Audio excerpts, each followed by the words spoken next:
Hi, Sean Haynes of the Ag Center, giving you another weekly update on commodity prices here in California. Almond prices continue to inch up despite the tariffs. I've seen some sales on the 2025 crop on a forward basis at about $291 per pound for nonpareils and $283 for pollinators. A lot of demand for 2025 crop, and everybody's looking at the short carrying we've got coming forward. People know that later on in the year there may not be enough nuts to kind of meet demand. And just global demand's been kind of up despite the tariffs in China. So China has put some tariffs in place, but if you look at other countries like Vietnam, they're up about 37%, which I think they're kind of buying nuts and shipping them in the back door. And then India's really come on as a terror. I think their tariffs have really fallen off and not been replaced, and we're about 68% increase year over year on shipments to that country. So I think between the backdoor economics and also these other countries taking nuts, it's really offsetting the tariffs that China's really put in place on that product.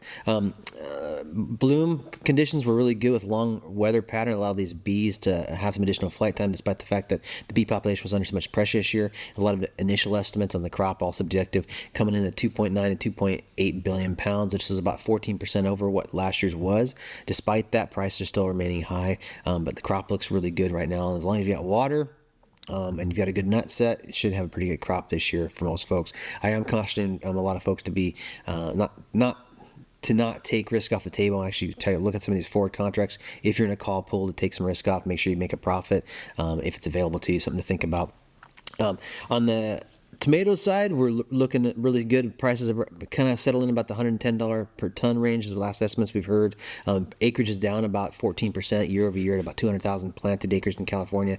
China's production is projected to come down about 42%, and last year they were the major reason the tomato crop got such a glut and kind of hurt for this year. They came in about, I think, 3 million tons over what they had normally come in. They became the largest producer of tomatoes ever, including beating California last year.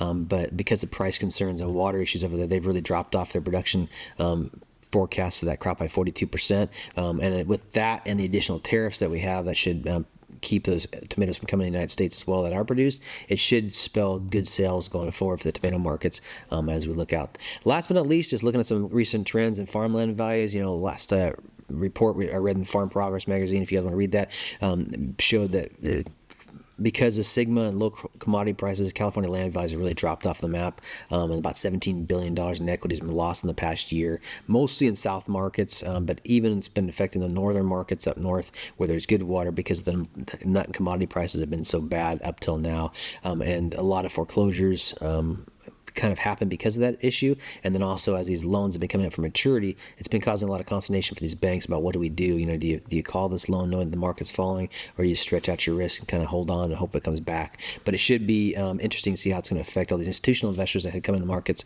before, as far as looking at their models, and a lot of the models have been based upon having this price appreciation to make their returns. But that's what I got this week for commodity markets. Thanks.